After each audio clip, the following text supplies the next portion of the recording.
Assalamualaikum warahmatullahi wabarakatuh. Selamat datang kembali teman-teman di channel Problem Catur. Semoga kita semua diberikan kesehatan dan rizki yang melimpah oleh Allah Subhanahu wa taala. Amin. Di part yang ke-8 nih teman-teman. Dari pembukaan catur mematikan. Kali ini saya akan bahas dengan serangan marsal yang dimulai dari pembukaan Ruy Lopez. Yang dirangkum dari permainan Grandmaster dunia di beberapa event turnamen. Partai pertama ini putih dipegang oleh Ljubo Jovic dan hitam dipegang oleh John Lu di Interzonal Chess Open 1987. Dimulai dari E4, E5 dan kuda F3, kuda C6, gajah B5, A6, gajah K4, kuda F6, dibalas dengan rokade oleh putih, gajah ke E7, dan di sini benteng ke E1. Tentu dengan varian ini teman-teman sering menemukan di partai pertandingan nyata. Dibalas dengan B5, gajah B3 di posisi ini dari hitam rokade, C3, D5, dan di sini pion kali pion. Karena jelas keuntungan bagi hitam dengan ancaman pion berikutnya yang di E5, dipukul oleh kuda. Datang di sini langkah kuda kali pion dan dipukul oleh kuda. Benteng di sini kali kuda, C6 dibalas. Dilanjutkan dengan D4, di sini gajah gelap dari hitam mengancam benteng. Benteng lari ke E2. Menteri K4 dengan ancaman cek tentunya. G3 dibalas dan ini tentu langkah terbaik. Menteri K3 yang mana akan disusul dengan gajah naik ke G4. Kuda di 2. Gajah F5. Karena di sini untuk menghindari langkah ancaman juga untuk hitam. Gajah C2 mengajak pertukaran. Dipukul oleh gajah. Pertanyaannya kenapa tidak langsung naik ke G4? Karena akan datang pion didorong teman-teman. Di posisi ini jika dari putih menghindar ke E1, tentu di sini kerugian satu perwira dan itu mustahil dilakukan.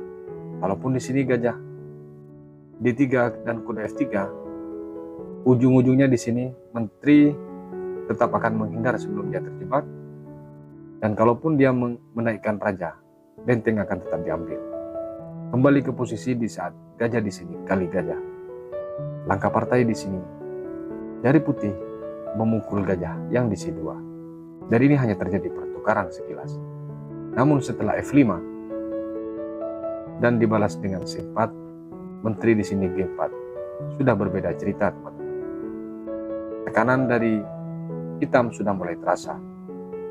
Benteng ke-6 mencoba mengancam gajah gelap dari hitam F4. Tidak dihiraukan tentunya ancaman tersebut. Dan di sini jelas dari sekian pemain memukul gajah gelap dari hitam. Karena arah ceknya juga belum tentu. Ketika menteri dari hitam bergeser, kuda akan diambil. Langkah partai di sini dari putih langsung mengambil gajah gelap di D6. Benteng G8 mengorbankan gajah tersebut hanya untuk mendapatkan posisi benteng di E8 tujuan dari hitam. Dilanjutkan dengan pion kali pion. Dan di sini benteng G2. Kuda sekarang sudah terpin. Dan dari putih jelas semakin terbatas ruang geraknya. Kenapa di sini dari putih tidak langsung mengancam cek atau mengancam dengan menteri di saat posisi seperti ini teman-teman? Contoh, kenapa tidak langsung seperti ini dengan ancaman checkmate? Kalau di langkah ini menteri bergeser, maka di sini harus kehilangan kuda. Makanya di posisi tadi dari hitam memilih dengan benteng ke-2 teman. Di saat terjadi pertukaran, di sini benteng langsung ke-2 memblok langkah kuda terutama. Menteri ke-4 dengan ancaman cek, dan mana jika ditutup dengan benteng tentu akan datang checkmate. Benteng di sini ke-8. Raja K8. Di posisi ini teman-teman, dari putih sudah kehabisan langkah tekanan tersebut yang bersifat mematikan dari hitam. Akhirnya dia memilih untuk memukul benteng. Karena dia hitung secara perwira hampir sama teman-teman. Karena ditukar dengan 2 perwira, sementara dia sudah keuntungan awal tadi memakan gajah dengan benteng. Dipukul cek, dibalas dengan langkah G2, dan di sini F4. Pion kali pion masih belum sadar bahwa ada tekanan yang mematikan di sini. Dilanjutkan dengan langkah pion kali pion. Setelah pion kali pion di sini, 1 langkah langsung menyerah dari putih teman-teman. Kemana langkah hitam yang membuat menyerah dari putih? Adalah kuda ke F4 cek. Di posisi ini dari putih menyerah. Kenapa menyerah di posisi ini? Kita coba analisa. Kalau di sini raja G1, maka dipastikan mati. Datang kuda ke H3. Dia boleh kembali lagi ke G2. Akan datang cek. H1 karena satu-satunya jalan. Maka datang D1 checkmate. Kalaupun masih bisa ditutup dengan kuda tapi tetap checkmate. Kembali ke posisi D1. Kuda F4. Kalau raja ke H2, H3 menteri cek, G1 dan checkmate. Makanya di posisi kuda F4 langsung menyerah dari putih teman-teman. Kita lanjut ke partai berikutnya. Di partai yang kedua nih teman-teman, putih dipegang oleh Herman Plinik dan hitam dipegang oleh Efim Geller. Sebelum kita mulai teman-teman, di sini ada beberapa varian dimenangkan oleh hitam dari serangan Marshall tersebut. Namun nanti ada yang dimenangkan putih juga, yang mana dimainkan oleh Deltal. Dimulai dari E4 oleh putih dan dibalas dengan E5. Kuda F3, kuda C6 dan gajah ke B5. A6, gajah ke 4 dan kuda ke F6. Rokade dari putih. Gajah ke E7 dibalas dengan benteng ke E1. B5, gajah B3 dan rokade. C3, D5 dan pion kali pion. Kuda kali pion. Kuda kali pion di sini dan dipukul. Benteng langsung kali kuda dibalas dengan C6. D4 dan gajah ke D6. Benteng ke E1. Kali ini dengan varian Geller Defend dari hitam dimainkan dan putih langsung menarik mundur ke E1. Yang semula dari variannya adalah benteng lari ke E2 teman-teman. Menteri langsung ke H4 dengan ancaman cek. G3, menteri ke H3. Gajah di sini langsung ke E3. Gajah G4 dengan mengancam menteri.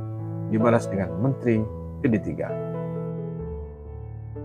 Kalau misalnya di posisi ini hitam langsung masuk, maka tentu diblok dengan langkah menteri ke F1 teman-teman. Kembali ke posisi menteri D3, langkah partai benteng ke E8. Kuda D2 dan dibalas dengan benteng ke E6. Persiapan untuk masuk ke H6, namun masih dilihat kondisi gajah gelap dari hitam teman-teman. Dibalas dengan gajah, langsung mengukur kuda dan dipukul oleh pion. Menteri F1 mengajak pertukaran, ditolak dengan H5. F4, benteng G8 dengan mengancam gajah gelap dari putih. Menteri F2 dibalas dengan F5. A4, G5 dan dilanjutkan dengan pion kali pion. F4 di sini dibalas oleh hitam teman-teman. Artinya di sini hitam betul-betul total mau menyerang, dan ini juga merupakan langkah paksa. Langkah partai di sini dipukul oleh gajah. Pertanyaannya bagaimana kalau dipukul dengan pion? Apa yang terjadi? H6 setelah dipukul lagi, maka di sini gajah ke7 akan lewat jalur lajur H untuk serangan terhadap menteri dan akan mendapatkan gajah gelap juga dari putih, teman-teman. Kalaupun di sini F5, maka di sini tentu diancam terlebih dahulu. Dan setelah menteri ke G2, maka dipukul tentunya di sini. Kembali ke posisi di saat F4, langkah partai di sini dipukul oleh gajah. Benteng ke-2 mungkin dipikir oleh putih bahwa benteng akan memukul benteng. Ternyata dia ngerem benteng di E2, teman-teman, yang tidak terpikir oleh putih. Dipukul dan langsung mengancam menteri. Terpaksa di sini menteri memukul benteng, teman-teman, karena ancamannya adalah checkmate. Setelah dipukul dengan gajah, masih dilanjutkan dengan gajah kali gajah. 3 perwira melawan 2 perwira. Namun di sini menteri perbandingannya, teman-teman. Langkah partai di sini dilanjutkan dengan pion kali pion oleh hitam. Dibalas dengan benteng ke E1 dengan mengancam gajah. B5, gajah ke F4, dan di sini menteri G6. Benteng C1 dan dibalas menteri B6. Benteng ke A1, gajah ke D7, dan di sini benteng ke A2 lagi. B5 dibalas dengan raja F2. Gajah G4, ancaman cek. C4. Pion kali pion, kuda G4. Menteri B3 dan di sini langsung dilindungi dengan kuda C3. Pertanyaannya, kalau di posisi ini kuda cek F6, apa yang terjadi? Pertukaran perwira, teman-teman, kalau dipaksa oleh putih. Lari dipukul gajah dan benteng hilang. Kembali ke posisi di saat menteri B3. Langkah partai di sini kuda C3. Menteri C2 cek, E1 dan A3. Dipukul oleh benteng dan di sini menteri kali pion. Dibalas dengan gajah D6. Langkah yang cukup akurat dari putih, teman-teman. Namun datang di sini C1 cek. Dibalas dengan F2, D2 cek. Yang mana dipaksa untuk turun ke F1 atau ke G1. Langkah partai di posisi ini dari putih menyerah, teman. Karena kemanapun langkah, tetap checkmate. Kalau dia ke G1, kasusnya sama. Tapi kalau dia ke F1 lebih cepat. Kalau dia ke G1 datang H3 yang tidak bisa dilindungi, teman. Kalau dia memaksa dengan tetap mau melindungi dengan benteng ke A2, hitam tidak akan tertarik dengan kuda. Namun ada langkah checkmate yang langsung E1 menteri. Makanya di posisi menteri D2 dari Helman Klinik yang memegang buah, putih langsung menyerah, teman-teman. Kita lanjut ke partai berikutnya. Dan di partai yang ketiga nih, teman-teman, dari serangan marsal dimulai dari pembukaan Ruy Lopez. Putih dipegang oleh Edward Prantes dan hitam dipegang oleh Pavel Betny di CSR Championship 1987. Dimulai dari E4, E5, kuda F3 dan kuda C6. Gajah B5, A6 dan gajah ke-4. Kuda F6, rokade dari putih dan gajah ke-7.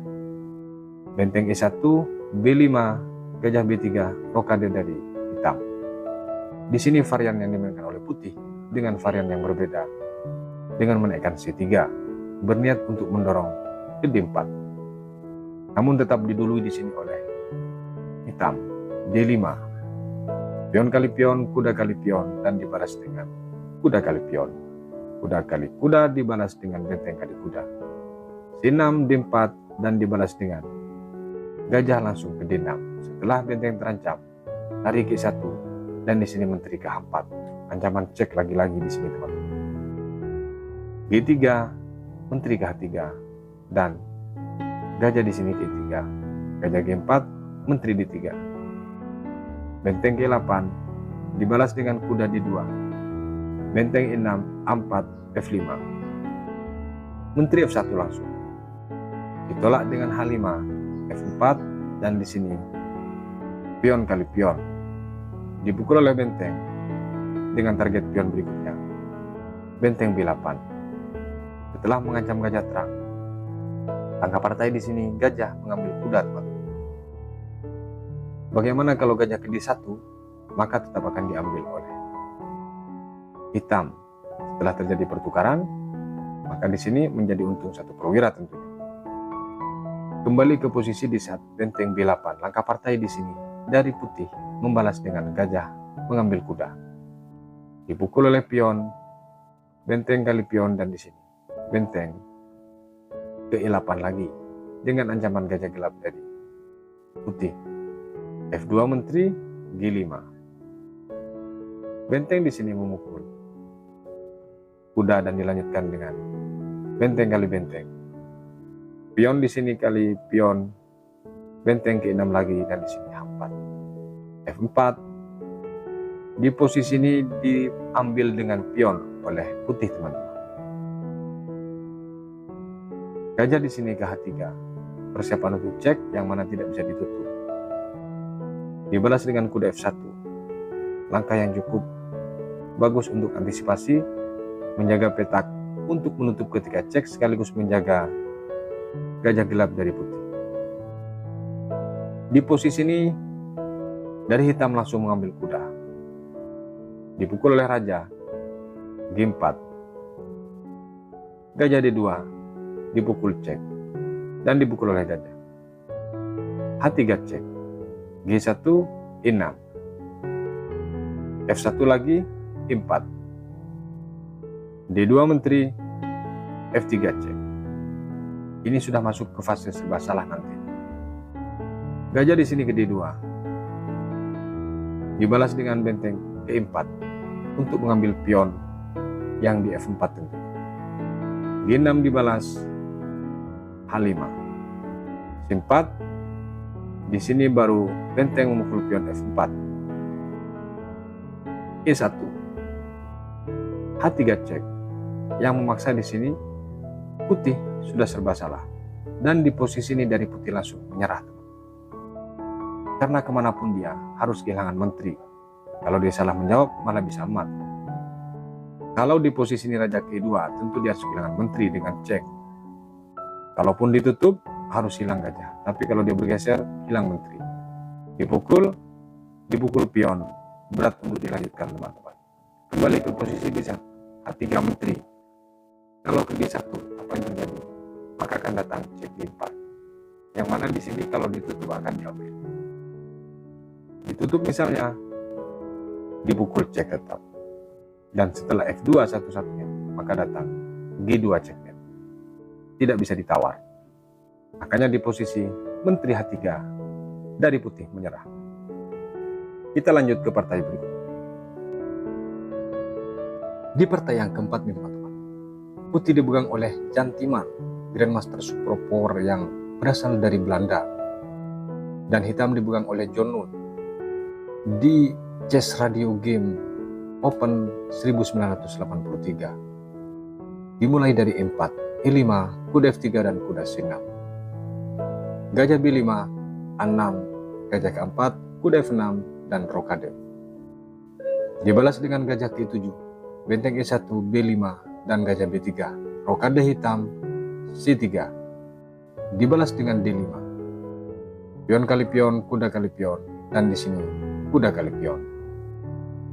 Kuda kali kuda dan dibalas dengan benteng kali kuda C6, D4, gajah D6 dan benteng E1, menteri keempat, G3, H3. Hampir sama di sini varian dari sebelumnya, teman. Namun berbeda orang yang memainkan atau berbeda grandmaster. Dibalas dengan gajah E3, gajah G4 langsung mengancam menteri. D3 menteri benteng E8 dan dibalas dengan kuda D2. Sungguh jawaban yang sangat akurat baik putih maupun dari hitam untuk serangan marsal ini, teman-teman. Dan ini memang langkah teori ketika teman-teman mendapati serangan marsal. F5 dibalas dan dibalas dengan F4. H8 raja untuk menghindari pin dari gajah terang dari putih. Gajah langsung kali kuda, dipukul oleh pion, menteri F1 mengajak pertukaran. Menteri H5 dan di sini menteri G2. tidak diberikan celah untuk tekanan dari hitam lewat sayap raja ini, teman-teman. Namun di sini benteng keempat yang membuat suasana menjadi berbeda, yaitu hitam memberikan kualitasnya kepada kuda. Dibalas dengan A4, tidak langsung diambil oleh putih, dan di sini pion kali pion. Benteng di sini kali pion, G5, dan di sini baru dipukul benteng oleh kuda. Dipukul oleh pion, dilanjutkan dengan benteng kali pion di sini langkah dari putih. Jika di posisi ini teman-teman, putih menjawab dengan pion kali pion, tentu di sini langsung F3 yang memaksa menteri harus bergeser dari G2, teman-teman. F2, gajah D1. Lagi-lagi posisi menteri di sini harus digeser. Dan kalau dia kembali lagi ke G2, maka di sini benteng hilang. Kembali ke posisi di saat pion kali pion di sini. Langkah partai di sini. Tahu kemungkinan langkah seperti itu dari putih memilih untuk memukul pion yang di 6 bentengnya. Pion kali pion, benteng di sini kali gajah, dan dipukul oleh hitam gajah gelap dari putih juga. Dipukul oleh benteng, datang gajah ke H3. Langkah yang tidak dibaca oleh putih, teman-teman, bahwa ancaman gajah tersebut bisa langsung checkmate atau minimal bertukar dengan menteri.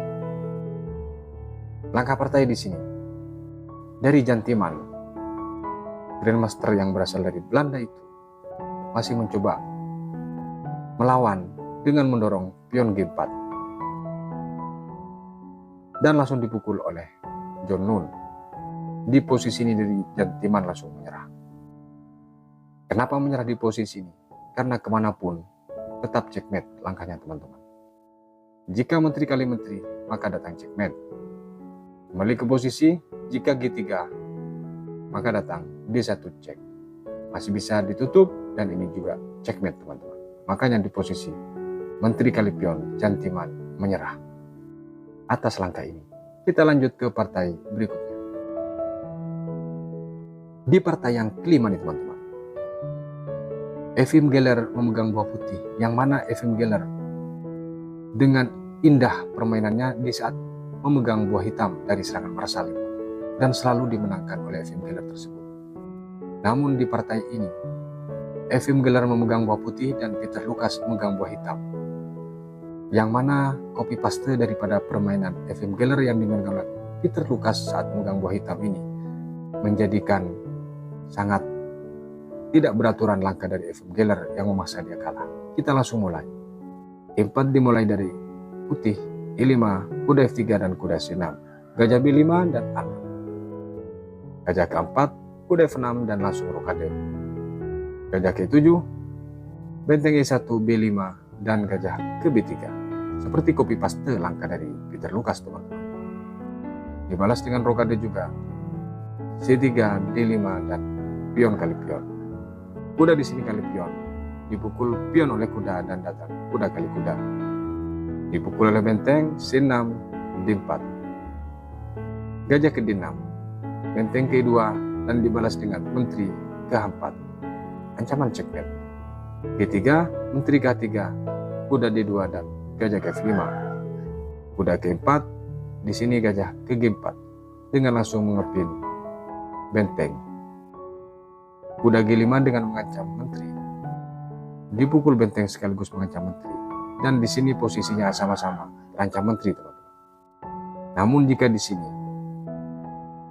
putih memukul menteri yang di H3, maka di sini menjadi menang kualitas dari hitam, teman-teman. Kembali ke posisi di saat gajah di sini kali benteng sekaligus mengancam menteri. Langkah partai dari Efim Geller mengambil gajah terang dari hitam. Menteri ke D7 langsung. Datang menteri D3 dan dibalas dengan F5. Gajah di sini cek.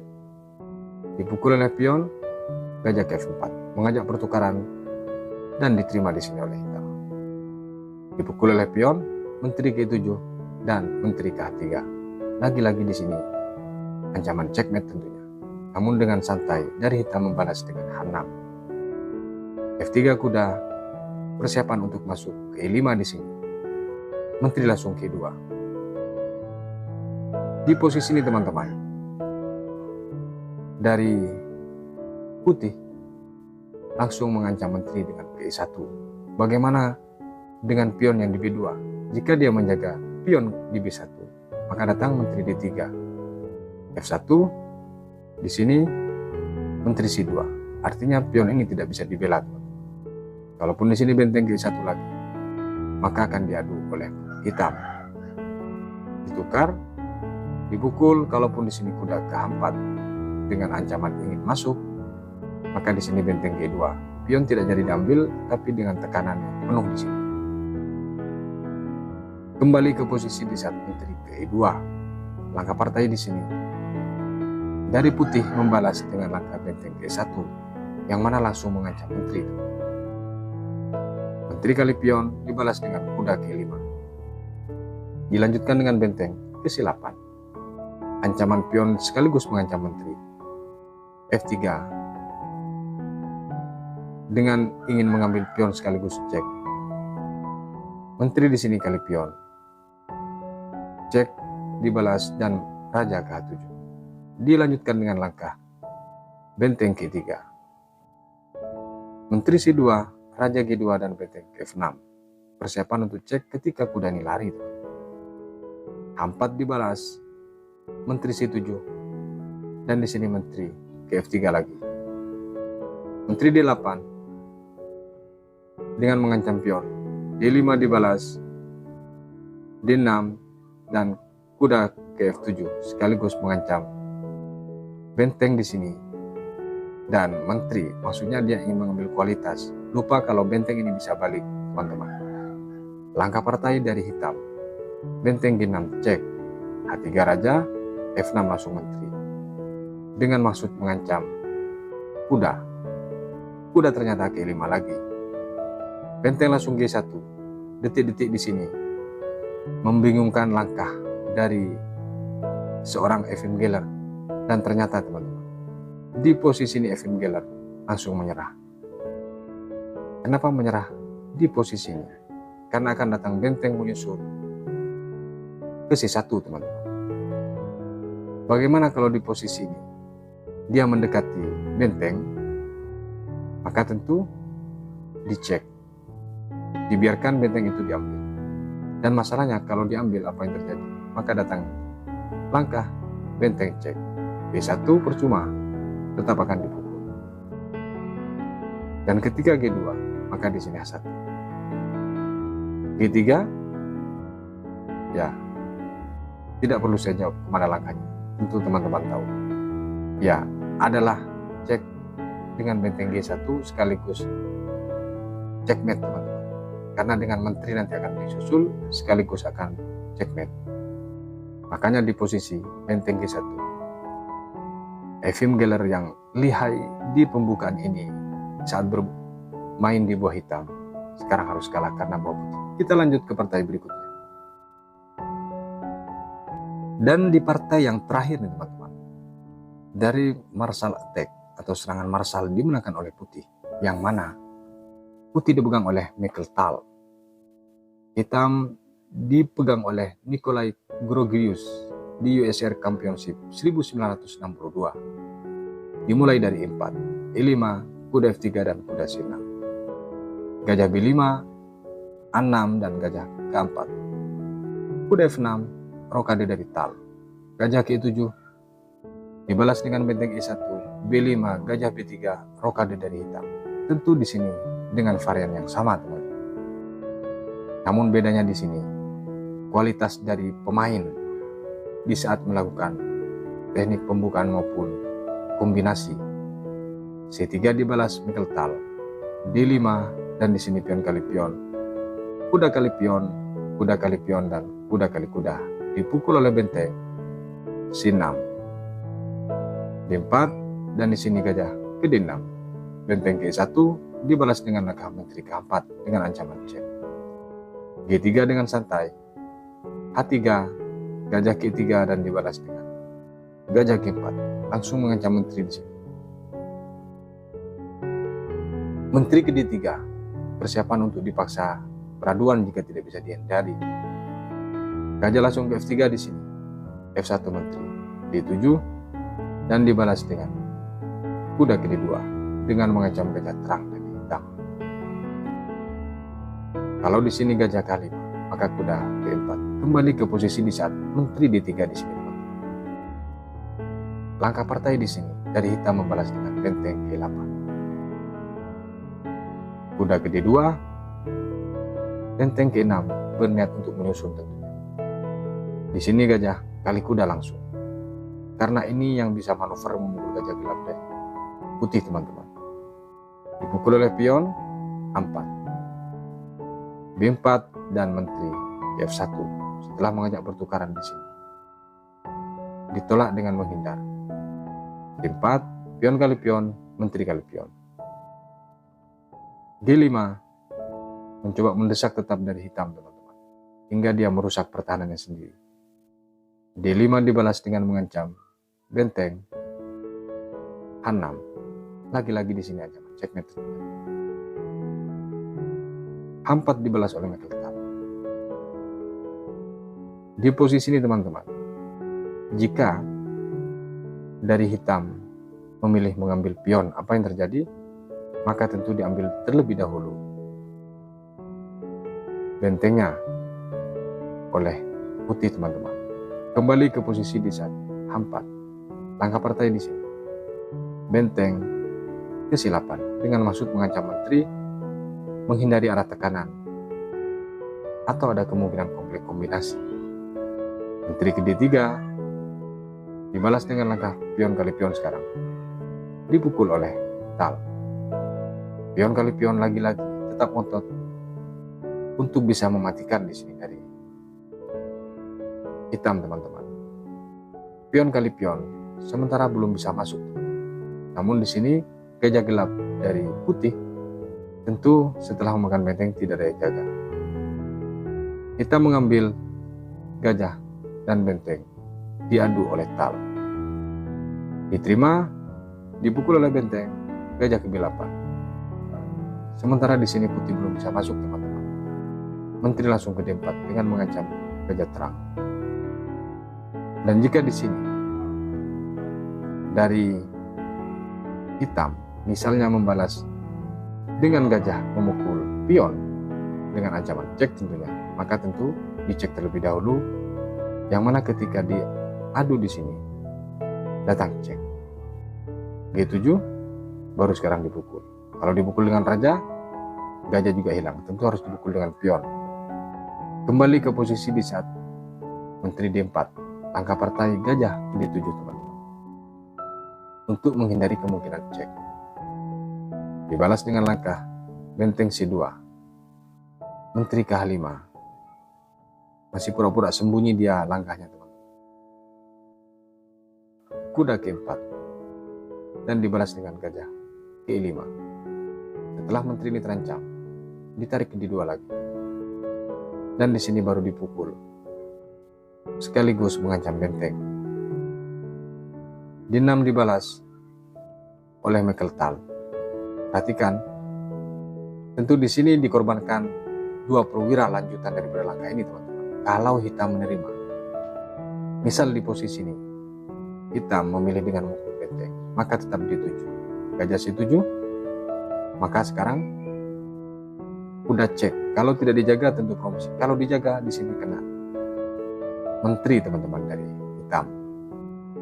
Kembali ke posisi di saat D6. Langkah partai di sini dari hitam membalas dengan menteri G6 terlebih dahulu.